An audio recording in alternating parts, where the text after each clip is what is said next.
नमस्कार। तो आज का सेशन हमारा काफ़ी इम्पोर्टेंट रहने वाला है, क्योंकि आज के सेशन में हम बीएलएड फर्स्ट ईयर का जो सिलेबस है उसको समझने का प्रयास करेंगे।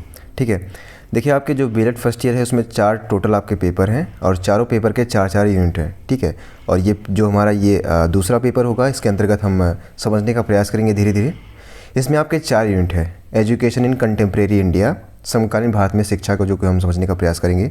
इसमें 4 यूनिट हैं जिसको हम 1 बाय 1 करके टॉपिक वाइज समझने का प्रयास करेंगे। ठीक है, हम किसी एक यूनिट यानी पहले यूनिट से स्टार्ट करेंगे और चौथे यूनिट तक जो टॉपिक आपके सिलेबस के अकॉर्डिंग है उनको समझने का प्रयास करेंगे। हालांकि ये लखनऊ यूनिवर्सिटी के अंतर्गत मैं बता रहा हूँ, क्योंकि मैं खुद यहाँ पे अभी अध्ययनरत हूँ। लेकिन अगर आप बरेली यूनिवर्सिटी में हैं या फिर दिल्ली विश्वविद्यालय से बीएड कर रहे हैं तो ये आपके लिए डेफिनेटली यूज़फुल रहेगा। पहली बात। दूसरी बात ये है कि आप अगर बीएड कर रहे हैं तो बीएड के भी जो सिलेबस हैं लगभग सेम ही है, तो आप उसके अकॉर्डिंग भी तैयारी कर सकते हैं। बीएलएड के लिए है बैचलर ऑफ एलिमेंट्री एजुकेशन, जो कि जिसका फुल फॉर्म होता है। तो यूनिट फर्स्ट के अंतर्गत हम पहले सिलेबस देख लेते हैं, इसके अकॉर्डिंग हम यहाँ पे समझने का प्रयास करेंगे। अगर आपको सिलेबस पता है तो आप इसको स्किप भी कर सकते हैं। पहले हम देखेंगे यूनिट फर्स्ट में आप public commission reports and policy document regarding elementary education and education commission 1964-66, जो कोठारी आयोग के नाम से जाना जाता है, एनपीए 1968 नेशनल पॉलिसी एजुकेशन राष्ट्रीय शिक्षा नीति, साथ ही साथ में राष्ट्रीय शिक्षा नीति 1986 को भी समझने का प्रयास करेंगे। ठीक है, वहीं जो दूसरा टॉपिक होगा ये हमारा जो है यूनिट फर्स्ट का पहला टॉपिक था। ठीक है, इसके अंतर्गत हम जो इम्पोर्टेंट है वो आपका कोठारी आयोग और 1986, ये दोनों टॉपिक आपको इम्पोर्टेंट, ये आपको पढ़ने हैं। ठीक है, इसको समझने का प्रयास करना है आपको। दूसरी बात ये है आपको, ये तो पहला टॉपिक था। दूसरे में हम पढ़ेंगे idea of common school system, national system of education, language policy, learning without burden 1993। Yashpal commission भी कमेटी भी इससे पहले देखेंगे 1992 वाला, उसको समझने का प्रयास करेंगे। साथ ही साथ में नेशनल करिकुलम फ्रेमवर्क 2005 जो हमारा 2005 का है, और इसके बाद NKC अर्थात नेशनल नॉलेज कमीशन, ये हमारा टॉपिक रहेगा यूनिट फर्स्ट के अंतर्गत। ठीक है, इसका समझने का प्रयास करेंगे। वहीं दूसरे यूनिट की बात किया जाए तो दूसरे यूनिट के अंतर्गत हम क्या समझने का प्रयास करेंगे, स्कूल इन इंडिया, भारत में किस प्रकार के स्कूल हैं। अब types of affiliations, KVS, NVS, सैनिक school, government school, private schools और इंटरनेशनल स्कूल। बेसिकली यहाँ पे हम स्कूल के बारे में समझने का प्रयास करेंगे कि स्कूल क्या होता है, कितने प्रकार के स्कूल होते हैं, कौन कौन से स्कूल हैं, सैनिक school, KVS, NVS, government school, private school और इंटरनेशनल स्कूल समझने का प्रयास करेंगे। साथ ही साथ में देखिए, मैं सिर्फ इसी में रिपीट कर रहा हूँ। आप पहला वीडियो है क्योंकि इसलिए मैं आपको सिलेबस पढ़ा दे रहा हूँ। अगला जो वीडियो आएगा उसमें हम सिलेबस नहीं देखेंगे। दूसरा जो टॉपिक है इसके अंतर्गत role of key institutions, NCTE, NCERT, NIOS, board of education, role of directors of educations and local bodies, Panchayati Raj institution and municipal bodies के बारे में समझने का प्रयास करेंगे। ये हमारा यूनिट दूसरा था। वहीं हम यूनिट तीसरे की बात किया जाए तो वैल्यूज़ के बारे में बात करेंगे। वैल्यूज़ इंश्राइंड इन इंडियन कॉन्स्टिट्यूशन, मतलब भारतीय संविधान के कौन कौन से मूल्य हैं, जैसे समानता का जो अधिकार दिया गया है, इसके बाद शैक्षिक के अधिकार दिए गए मौलिक अधिकार के अंतर्गत आते हैं, तो उसको समझने का प्रयास करेंगे। राइट टू एजुकेशन को समझने का प्रयास करेंगे। साथ ही साथ में inclusion, exclusion, education in concurrent list and its application, जब हम इसको समझने का प्रयास करेंगे उस समय हम यहाँ पे सविस्तारपूर्वक देखने का प्रयास करेंगे। इसके साथ ही साथ हम यहाँ पे तीसरे टॉपिक के अंतर्गत हम देखेंगे, तीसरे यूनिट के अंतर्गत initiatives of government of India, SSA, RMSA, education provisions for minorities, SC, ST and girls के लिए किस प्रकार से जो हमारे संविधान में किस प्रकार से बालिकाओं के लिए या SC, ST के लिए किस प्रकार से शिक्षा का प्रावधान किया गया है उसको समझने का प्रयास करेंगे। साथ ही साथ में यूनिट 4 यानी आखिरी अध्याय के अंतर्गत हम क्या समझने का प्रयास करेंगे, पॉवर्टी एंड गरीबी, इनइक्वलिटी, असमानता, अनएम्प्लॉयमेंट मतलब बेरोजगारी, private and public sectors, new economic policy को समझने का प्रयास करेंगे। साथ ही साथ में main feature of democratic system और central state and local system of government को समझने का प्रयास करेंगे, जिसके अंतर्गत हम क्या देखेंगे कि केंद्र में किस प्रकार से है, राज्य में शिक्षा का किस प्रकार से व्यवस्था की गई है, और लोकल मतलब पंचायती राज व्यवस्था के अंतर्गत आपके जो गांव में है जो शिक्षा दी जाती है किस प्रकार से व्यवस्था की गई है। तो ये हमारे जो सिलेबस था, आइए देख लेते हैं हमारा जो यूनिट फर्स्ट का यानी एजुकेशन इन कंटेम्प्रेरी इंडिया यानी समकालीन भारत में शिक्षा, जो पहला यूनिट है, पहला चैप्टर है, पहला टॉपिक, 1964 कोठारी आयोग को समझने का प्रयास करते हैं।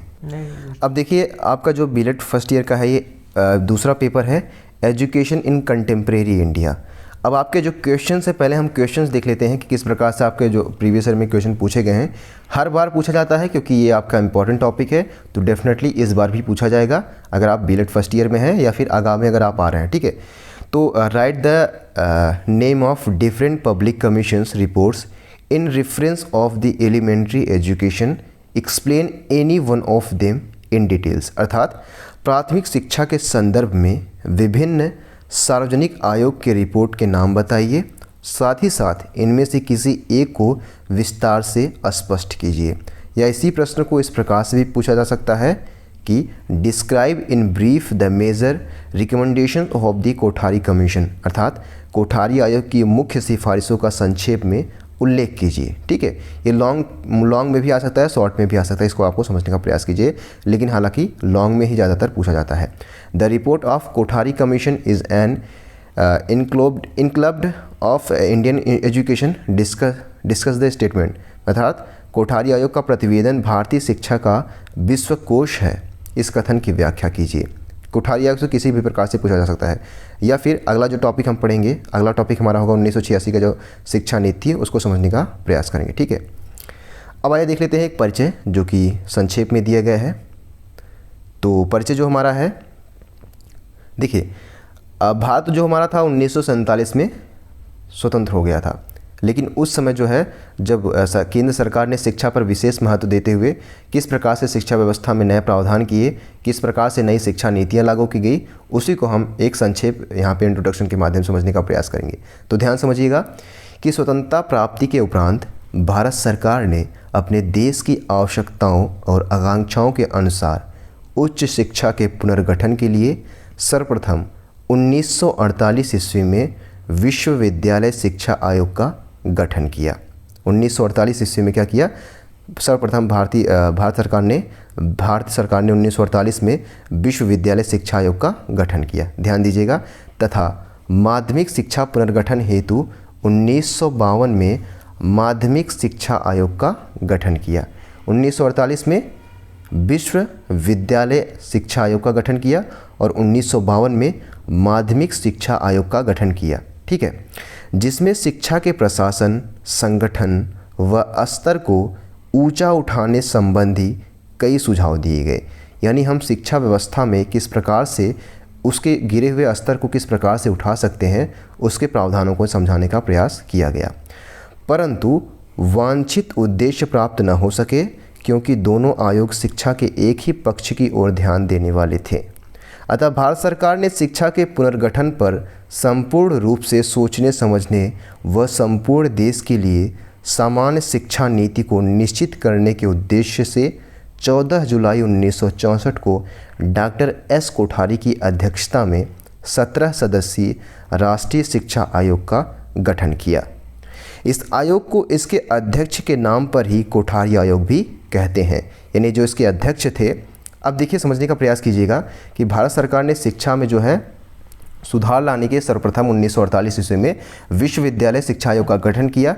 इसके बाद माध्यमिक शिक्षा में सुधार लाने के लिए 1952 में माध्यमिक शिक्षा आयोग का गठन किया, लेकिन जो उद्देश्य इसके निर्धारित किए गए थे वो पूर्ण नहीं किए जा सके।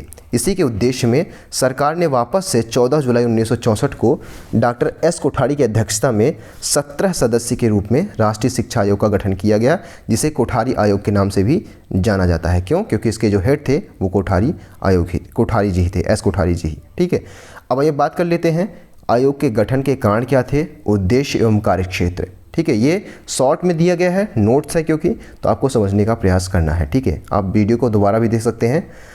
भारत सरकार ने घोषणा की कि आयोग भारत सरकार को शिक्षा के राष्ट्रीय स्वरूप और उसके सभी स्तरों एवं पक्षों के संबंध में सामान्य सिद्धांतों एवं नीतियों के विषय में सुझाव देगा।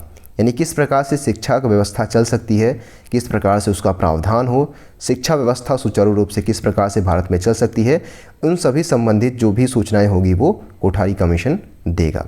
कार्यक्षेत्र क्या थे, इसको हम पॉइंट वाइज अगर समझने का प्रयास करें तो पहला कार्यक्षेत्र था कि भारतीय शिक्षा प्रणाली की गहराई से अध्ययन किया जाए।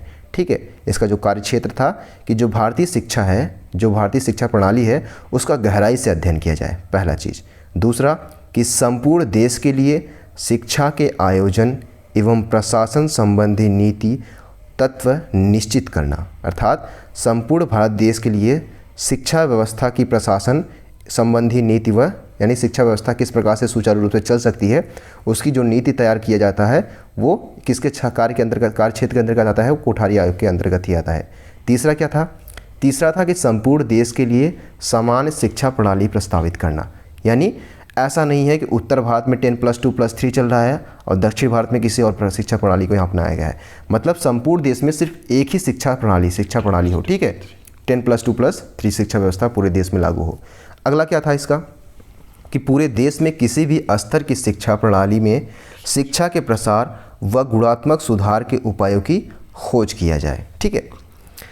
अब बात करते हैं राष्ट्रीय शिक्षा आयोग के कुछ महत्वपूर्ण तथ्यों के बारे में। तो ये देखिए, आयोग का प्रतिवेदन जो था वह 652 पृष्ठों की एक वृहद दस्तावेज के में समेट कर रख दिया गया था। अब दूसरे पॉइंट में हम इसके सुझाव एवं संस्तुतियाँ देखेंगे कि कौन कौन से सुझाव दिए गए थे कोठारी आयोग में। अब आयोग का प्रतिवेदन जो कि 692 पृष्ठों का एक वृहद दस्तावेज था, इसको हम खंड में डिवाइड कर देते हैं। पहले खंड में 6 अध्याय हैं, दूसरे खंड में 11 अध्याय हैं और तीसरे खंड में 2 अध्याय हैं। तो प्रथम खंड में जो 6 अध्याय हैं उसके अंतर्गत में क्या क्या चीज़ें हैं उसको समझने का प्रयास करते हैं। सभी स्तरों के शिक्षा यानी प्राथमिक स्तर, माध्यमिक स्तर और जो उच्च शिक्षा है उसके अंतर्गत यानी सभी स्तरों के शिक्षा व्यवस्था के पुनर्निर्माण का समान विवेचन किया गया। साथ ही साथ में राष्ट्रीय लक्ष्य एवं शिक्षा का स्वरूप यहाँ पे तैयार किया गया, किस प्रकार से जो है शिक्षा का व्यवस्था जो है, और संरचनात्मक पुनर्गठन किया गया। शिक्षकों की समृद्धि के बारे में यहाँ पे बताया गया कि किस प्रकार से शिक्षा जो है शिक्षकों की जो स्थिति है किस प्रकार से हम सुधार सकते हैं, यानी एक योग्य शिक्षक किस प्रकार से हम तैयार कर सकते हैं उसके बारे में यहाँ पे बताया गया। उनको ट्रेनिंग, प्रॉपर तरीके से ट्रेनिंग दी जानी चाहिए, ठीक है, प्रॉपर तरीके से उनका जो है जो वेतन होता है उनमें ढिलाई नहीं करनी चाहिए। ये सब चीज़ें यहाँ पे दर्शाने के प्रयास किया गया था। साथ ही साथ में विद्यालयों में प्रवेश संबंधी नीति व शिक्षा के अवसरों की समानता के बारे में बताया गया कि किस प्रकार से जो असमानता फैली हुई है समाज में, किस प्रकार से हम बालिकाओं के लिए विशेष प्रावधान कर सकते हैं, उसके बारे में यहाँ पे प्रावधान दिया गया। किस प्रकार से हम जो निचली जाति के जो बच्चे हैं जो कि शिक्षा से विहीन हो जाते हैं उनको हम शिक्षा की धारा में किस प्रकार से जोड़ सकते हैं उसको समझाने के बारे में यहाँ पे बताया गया, ठीक है। दूसरा क्या है, दूसरे खंड में 11 अध्याय थे।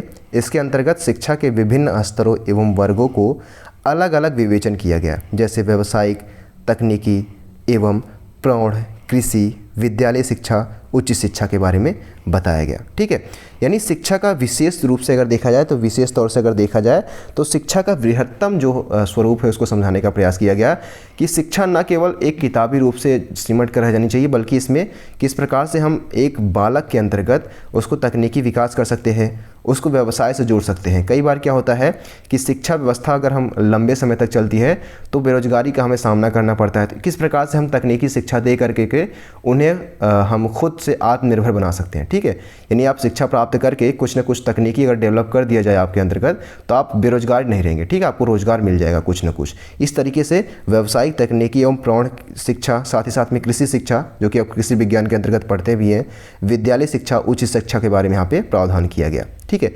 ये तो था हमारा दूसरा अध्याय, मतलब दूसरा खंड के अंतर्गत 11 अध्याय थे जो थे। अब तीसरे खंड में 2 अध्याय थे। इसके अंतर्गत क्या बताया गया कि शिक्षा आयोजन एवं प्रशासन एवं अर्थव्यवस्था के स्वरूप पर चर्चा किया गया। किस प्रकार से शिक्षा आयोजन किया जाए, उसका प्रशासन किस प्रकार से चलाया जाए, केंद्र स्तर पर, राज्य स्तर पर एवं लोकल बॉडीज़ यानी जो लोकल आपकी हैं उसके अंतर्गत, और साथ ही साथ में अर्थव्यवस्था के स्वरूप पर चर्चा किया जाए कि जीडीपी का कितना प्रतिशत इस पर खर्च किया जाए, इन सब के बारे में यहाँ पे समझने का प्रयास किया गया। तो ये चीज़ें थी जो कि आपको 3 खंड में आपको समझाने का प्रयास किया गया है, इसको आपको समझने का प्रयास करना है। अब हमने देख लिया है ये चीज़ें, ठीक है। तो 3 खंड हमने देख लिया है जो इम्पॉर्टेंट थे। क्या क्या हमने देखा कि सभी स्तरों के लिए शिक्षा का पुनर्निर्माण एवं समान विवेचन किया जाए, राष्ट्रीय लक्ष्य एवं शिक्षा का स्वरूप तैयार किया जाए, और साथ ही साथ में संरचनात्मक पुनर्गठन के बारे में बताया गया, शिक्षा की समृद्धि कैसे हो सकती है, और विद्यालयों में प्रवेश संबंधी शिक्षा व शिक्षा के अवसरों की समानता किस प्रकार से हम दर्शा सकते हैं, उसको समझाने का प्रयास किया गया। वहीं दूसरे खंड में 11 अध्याय, इसके अंतर्गत हमने विभिन्न स्तरों पर वर्गों को अलग अलग विवेचन, जैसे किस प्रकार से हम व्यावसायिक शिक्षा दे सकते हैं, तकनीकी शिक्षा, प्रौढ़ शिक्षा एवं कृषि शिक्षा, विद्यालय शिक्षा और उच्च शिक्षा के बारे में यहाँ पे समझाने का प्रयास किया गया। तीसरे खंड में हमने क्या देखा कि अर्थव्यवस्था और प्रशासन, शिक्षा आयोजन एवं प्रशासन के बारे में समझने का प्रयास किया है और अर्थव्यवस्था पर विशेष रूप से ध्यान दिया गया। ठीक है, ये चीज़ें थी। अब आइए बात करते हैं, हमारा जो अगला जो पॉइंट है वो है आयोग के सुझाव एवं संस्तुति। यानी इस आयोग ने, कोठारी आयोग ने 1964 का था, इसने क्या क्या संस्तुतियाँ दी थी, क्या क्या सजेशन दिए थे। ठीक है, समझने का प्रयास करते हैं। तो ये 8 खंडों में विभाजित है। कौन कौन से 8 खंड है उसको समझने का प्रयास करते हैं। पहला है राष्ट्रीय शिक्षा के लक्ष्य, कुछ निर्धारित किए गए राष्ट्रीय शिक्षा के लक्ष्य निर्धारित किए गए। दूसरा है शिक्षा के प्रशासन, वित्त व नियोजन, किस प्रकार से हम शिक्षा में जो है वित्त का समावेशन कर सकते हैं, किस प्रकार से हम जो धन है किस प्रकार से वितरण कर सकते हैं, उसके बारे में समझाने का प्रयास किया गया। ये थे इसकी संस्तुतियाँ, सुझाव दिए गए थे। अगला जो सुझाव दिया गया था, कृषि शिक्षा से संबंधित सुझाव दिए गए थे, व्यावसायिक एवं तकनीकी शिक्षा से संबंधित सुझाव दिए गए थे। अगला जो है ये 8 है। ठीक है, 8 खंडों में विभाजित किया गया है। चौथा जो खंड था, इसके अंतर्गत हम 10 वर्ष के लिए समान पाठ्यक्रम के लिए तैयार किया गया था। पाँचवा जो था शिक्षक स्तर या शिक्षा की स्थिति के बारे में बताया गया था। छठे के अंतर्गत शिक्षक शिक्षा संबंधी सुझाव दिए गए थे। ठीक है, वहीं 7वें के अंतर्गत क्या दिए थे, शैक्षिक अवसरों की समानता व संबंधी सुझाव। ठीक, जिन्हें शैक्षिक अवसरों की जो समानता है उससे संबंधित सुझाव यहाँ पे दिए गए, किस प्रकार से समानता ला सकते हैं। अगला जो 8वां सुझाव दिया गया था वो स्त्री शिक्षा, प्रौढ़ शिक्षा व समाज शिक्षा संबंधी सुझाव के बारे में बताया गया था। ठीक है, अब बात करते हैं मुख्य सुझावों के बारे में। देखिए, राष्ट्रीय शिक्षा आयोग के मुख्य सुझाव कौन कौन से थे। पहला था शिक्षा के राष्ट्रीय लक्ष्य। देखिए, आयोग ने राष्ट्र के परिप्रेक्ष्य में शिक्षा का पंचमुखी कार्यक्रम निश्चित करके इनमें से प्रत्येक की प्राप्ति के लिए कार्य निश्चित किए। यह 5 सूत्रीय कार्यक्रम इस प्रकार है। यानी यहाँ पे बताया गया है कि जो शिक्षा के राष्ट्रीय लक्ष्य के अंतर्गत बताया गया कि आयोग ने राष्ट्र के परिप्रेक्ष्य में शिक्षा का पंचमुखी कार्यक्रम निश्चित करके इनमें से प्रत्येक की प्राप्ति के लिए कार्य निश्चित किए। यह 5 सूत्रीय कार्यक्रम किस प्रकार है। पंचमुखी कार्यक्रम के अंतर्गत हम इसको जानते भी हैं, कौन कौन से इसको सुझाव थे। पहला, शिक्षा द्वारा उत्पादन में यानी प्रोडक्टिविटी में वृद्धि करना। ठीक है, पहला सुझाव दिया गया था। यानी शिक्षा के द्वारा किस प्रकार से हम सृजन कर सकते हैं बालकों में, किस प्रकार से हम बेरोजगारी को हटा सकते हैं, इसके बारे में समझाने का प्रयास किया गया। दूसरा क्या सुझाव था, पंचमुखी कार्यक्रम के अंतर्गत शिक्षा द्वारा सामाजिक तथा राष्ट्रीय एकता को सुदृढ़ किया जा सकता है। यानी शिक्षा के द्वारा हम समाज में जो है वो राष्ट्रीय एकता को बढ़ा सकते हैं, मजबूत कर सकते हैं। वहीं तीसरे अंतर्गत शिक्षा द्वारा लोकतंत्रीय गुणों का विकास करना। यानी शिक्षा के द्वारा जो है हम व्यक्तियों में जो है लोकतंत्र की भावना का विकास कर सकते हैं। ठीक है, यानी अर्थात एक जो व्यक्ति पढ़ा लिखा होगा वो अपने आदर्श, वो अपने अधिकारों को जानेगा। तो इससे क्या होगा कि जब वो अधिकारों को जानेगा तो उनका कोई हनन नहीं कर सकता, उनके मौलिक अधिकारों का कोई हनन नहीं कर सकता, जिससे हम लोकतंत्रीय गुणों का विकास कर सकते हैं। ठीक है, एक व्यक्ति के अंतर्गत शिक्षा के द्वारा। चौथा क्या था कि शिक्षा द्वारा राष्ट्र का आधुनिकीकरण करना। ठीक है, यानी शिक्षा के द्वारा जो है जो राष्ट्र है उसका मॉडर्नाइजेशन करना, यानी हम आधुनिकीकरण की ओर बढ़ सकते हैं। पांचवा क्या था कि शिक्षा द्वारा सामाजिक, नैतिक व आध्यात्मिक मूल्यों का विकास करना। शिक्षा के द्वारा क्या कर सकते हैं हम, सामाजिक, नैतिक व आध्यात्मिक मूल्यों का विकास भी कर सकते हैं।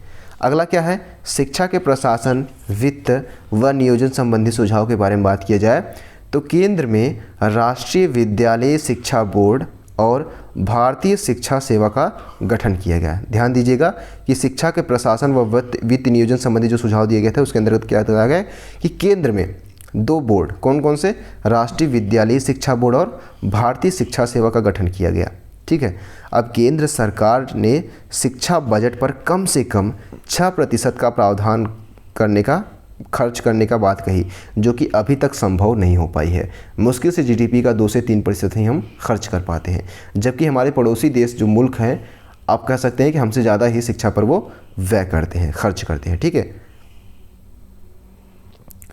अब अगला क्या है हमारा, इस प्रकार से हम देख सकते हैं कि शैक्षिक नियोजन केंद्रीय व प्रांतीय स्तर पर अलग अलग किए जाएं। यानी जो शिक्षा व्यवस्था है वो केंद्र स्तर पर और प्रांतों स्तर पर अलग अलग शिक्षा व्यवस्था का प्रावधान किया जाए। हालांकि शिक्षा व्यवस्था को जो है समवर्ती सूची में शामिल किया गया है, यानी इससे संबंधित केंद्र भी और राज्य भी दोनों कानून बना सकते हैं। पाठ्यक्रम संबंधी सुझाव के आधार पर आयोग ने पूर्व प्राथमिक, पूर्व प्राथमिक, प्राथमिक और उच्च प्राथमिक, माध्यमिक, उच्चतर माध्यमिक शिक्षा की पाठचर्या रूपरेखा प्रस्तुत की है। उसको समझने का प्रयास करेंगे। कक्षा 1 से कम जो है उसके पूर्व प्राथमिक कहेंगे, कक्षा 1 जो है उसे प्राथमिक कहेंगे। इस तरीके से समझने का प्रयास करेंगे आगे के। आयोग ने प्रस्तावित त्रिभाषा सूत्र में संशोधन कर सुझाव दिया कि त्रिभाषा सूत्र में एक तो होगी मातृभाषा जो कि क्षेत्रीय, ठीक है, या तो क्षेत्रीय या फिर प्रादेशिक भाषा होगी। मातृभाषा मतलब जो आप जिस क्षेत्र में निवास कर रहे हैं उस क्षेत्र में किस भाषा का उपयोग किया जा रहा है उसे हम मातृभाषा कहते हैं, ठीक है। दूसरा क्या है, संघ की राजभाषा जो कि हिंदी हो सकती है या फिर अंग्रेजी भी हो सकती है, ठीक है। अब तीसरा क्या हो गया कि कोई आधुनिक भारतीय भाषा या कोई आधुनिक यूरोपीय भाषा या कोई शास्त्रीय भाषा, ठीक है। इसके अंतर्गत हम फ्रेंच, इटालियन कोई भी जो है भाषा को शामिल कर सकते हैं। अब देखते हैं अगला सुझाव जो दिया गया था वो कृषि शिक्षा, व्यावसायिक व तकनीकी शिक्षा के संबंध में जो सुझाव दिया गया था उससे संबंधित यहाँ पे समझने का प्रयास करते हैं। तो आयोग ने प्राथमिक स्तर पर कृषि संबंधी सामान्य जानकारी, माध्यमिक स्तर पर कृषि विद्यालयों की स्थापना व कार्यानुभव तथा उच्चतर माध्यमिक स्तर पर कृषि विषय पर विशिष्टीकरण की व्यवस्था करने का सुझाव दिया।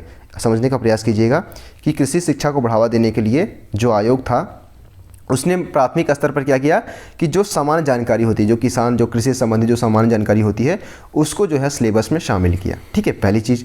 दूसरी चीज़ क्या किया कि माध्यमिक स्तर पर कृषि विद्यालयों की स्थापना किया गया, यानी माध्यमिक स्तर पर जो है विश्वविद्यालय खोल दिए गए, किसके लिए, माफ़ कीजिएगा, विद्यालय खोल दिए गए, किसके लिए, कृषि विद्यालय खोल दिए गए, कृषि के लिए। जो बालक जो बालिकाएँ कृषि विज्ञान से संबंधित कृषि को पढ़ना चाहते हैं उसके लिए विद्यालय स्थापित किए गए।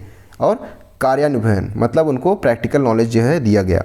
अब उच्चतर माध्यमिक स्तर पर कृषि विषय पर विशिष्टीकरण कहते हैं व्यवस्था करने का सुझाव दिया गया, ठीक है। यानी उच्चतर माध्यमिक स्तर पर अगर आप कृषि विषय से संबंधित पढ़ना चाहते हैं तो उसके लिए विशेष प्रावधान किया गया। अगला है कि माध्यमिक शिक्षा का व्यवसायीकरण किया जाए तथा सैद्धांतिक ज्ञान की अपेक्षा व्यवहारिक प्रशिक्षण पर अधिक बल दिया गया। यहाँ पर समझाने का प्रयास किया गया है कि जो प्रैक्टिकल नॉलेज है वो बुकिश नॉलेज से ज़्यादा बढ़कर है, इसलिए प्रैक्टिकल नॉलेज पे हमें ज़्यादा ध्यान देना चाहिए, ध्यान केंद्रित करना चाहिए, तकनीकी ज्ञान पर ज़्यादा विशेष ध्यान देना चाहिए, जिससे बालकों में क्या हो सकता है कि उनके जो गुण है वो विशेष तरीके से डेवलप हो सकेंगे। अगला है विज्ञान शिक्षा प्रारंभिक कक्षाओं से प्रारंभ हो तथा क्षेत्रीय भाषाओं में वैज्ञानिक शब्दावली का विकास किया जाए एवं राष्ट्रीय विज्ञान संस्थान का पुनर्गठन किया जाए। समझाने का प्रयास किया गया है कि विज्ञान जो है शिक्षा वो प्रारंभिक कक्षाओं से ही प्रारंभ किया जाए, ठीक है, पहली चीज़। दूसरा है कि क्षेत्रीय भाषाओं में जो है वैज्ञानिक शब्दावली का विकास किया जाए। कई बार क्या होता है कि ऐसी वैज्ञानिक शब्दावली होती है कि हम उनको समझने का प्रयास ही नहीं कर सकते, तो हम क्या करेंगे, उनको जो है उनकी क्षेत्रीय भाषाओं में हम समझाने का प्रयास करेंगे, ठीक है। जैसे हम प्रैक्टिकल चीज़ें पढ़ाएंगे बच्चों में, जो है विज्ञान की चीज़ें, जैसे कि लाइट जल रही है तो किस तरीके से जल रही है। अब हम उनको इलेक्ट्रॉन प्रोटॉन बताएंगे तो वो चीज़ें समझ नहीं पाएंगे, ठीक है। तो उनको हम उनकी भाषा में जब बताएंगे, यानी क्षेत्रीय भाषा में जब डेवलप करेंगे शब्दावली, तो क्या होगा, वो चीज़ें समझ में आ जाएंगी। इस तरीके से यहाँ बताने की कोशिश किया गया कि विज्ञान शिक्षा को किस प्रकार से यहाँ पे किस प्रकार से बढ़ावा दिया जा सकता है। मानव शक्ति की मांग के अनुसार नए इंजीनियरिंग कॉलेजों की स्थापना किया जाए तथा ये सभी कॉलेज तकनीकी शिक्षा संस्थान से मान्यता प्राप्त हो, ठीक है। बताया गया कि मानव शक्ति की मांग के अनुसार जो है, यानी जिस प्रकार से है मानव शक्ति की मांग, यानी इन द सेंस कि यहाँ बताने की कोशिश की गई है कि कोई भी बच्चा, कोई भी बालक अगर इंजीनियरिंग करना चाहता है, अगर उनकी मांग होती है तो नए नए जो है इंजीनियरिंग कॉलेज खोले जाए और सभी कॉलेजों में जो है तकनीकी शिक्षा संस्थान जो है मान्यता प्राप्त किया जाए। अब अगला जो है सुझाव जो दिया गया था, अगला जो है वो शिक्षा का नवीन संरचना व स्तर के बारे में बताया गया है कि आयोग ने शिक्षा में एक रूपता लाने के लिए एक समान शिक्षा प्रणाली का प्रारूप बताया, ठीक है। यानी पूरे भारत में जो है एक समान शिक्षा प्रणाली व्यवस्था लागू किया जाए, जिसको हम निम्नलिखित भागों में बांट सकते हैं। पहला है पूर्व प्राथमिक शिक्षा, जिसको कक्षा 1 से पहले LKG UKG जिसको हम कहते हैं, ये क्या है, पूर्व प्राथमिक शिक्षा। दूसरा है प्राथमिक शिक्षा, जिसे हम अपर प्राथमिक में, इसको दो अंतर्गत भाग रखा है, एक अपर प्राथमिक है, दूसरा उच्च प्राथमिक। अपर प्राथमिक में कक्षा 1 से 5 या फिर कहीं कहीं कक्षा 2 से 5 तक बताया गया है, और उच्च प्राथमिक में कक्षा 5 से 7 या कक्षा 7 से 8 के बारे में समझाने का प्रयास किया गया है, ठीक है, इसको डिवाइड किया गया है। वही माध्यमिक शिक्षा को, जिसको दो भागों में बांटा गया है, एक है अपर माध्यमिक शिक्षा, एक है उच्च माध्यमिक शिक्षा। अपर माध्यमिक शिक्षा को कक्षा 8 से कक्षा 10 के बीच में या कक्षा 9 से कक्षा 10 तक, और उच्च माध्यमिक शिक्षा जो है कक्षा 11 से कक्षा 12 के बीच में यहाँ पे इसको डिवाइड किया गया है। वहीं उच्च शिक्षा जो है वो प्रोफेशनल डिग्री, सामान्य डिग्री, अंडर ग्रेजुएट या फिर पोस्ट ग्रेजुएट में बताया गया। जो आप BA BSc करते हैं, M.Ed करते हैं, ठीक है, जो आप B.Ed कर रहे हैं, ये सब उच्च शिक्षा के अंतर्गत आते हैं। अब विशेषता क्या है, विशेष क्या है कि सामान्य शिक्षा जो है यानी प्राथमिक एवं माध्यमिक जो शिक्षा है, प्राथमिक और माध्यमिक यानी प्राथमिक और माध्यमिक दूसरा और तीसरा, ये बताया गया है कि सामान्य शिक्षा प्राथमिक और माध्यमिक की कुल अवधि जो है वो 10 वर्ष होनी चाहिए। अब बात करते हैं शिक्षक स्तर व सेवा शर्तों के संबंधी सुझाव जो दिए गए थे उसको संबंधित बात करते हैं कि केंद्र सरकार द्वारा सभी शिक्षकों के लिए समुचित वेतनमान निर्धारित किए जाए, यानी एक निश्चित वेतन। इससे क्या होगा, शिक्षकों में जो है रुचि पैदा होगी जिससे वो बालकों को पढ़ाएंगे, ठीक है। तो एक वेतनमान तय किया जाए। 5 वर्ष के अंतर्गत इनका पुनर्निरीक्षण होना चाहिए, यानी 5 वर्ष बाद इनका जो है वापस से टेस्ट लेना चाहिए, क्या शिक्षक योग्य हैं या फिर नहीं। ऐसा तो नहीं कि कहीं लापरवाही करें, इस तरीके से आप यहाँ पे समझने का प्रयास कर सकते हैं। यानी 5 वर्ष में टीचरों का भी टेस्ट होना चाहिए। सरकारी तथा गैर सरकारी अनुदान प्राप्त विद्यालयों के शिक्षकों को वेतनमान समान होने चाहिए तथा इनकी पदोन्नति उनके योग्यता व कुशलता के आधार पर किया जाना चाहिए। यानी कई बार क्या होता है कि गवर्नमेंट टीचर को ज़्यादा वेतन मिलता है और प्राइवेट टीचर को कम वेतन मिलता है। तो यहाँ पे इस आवेदन में सुझाव दिया गया था,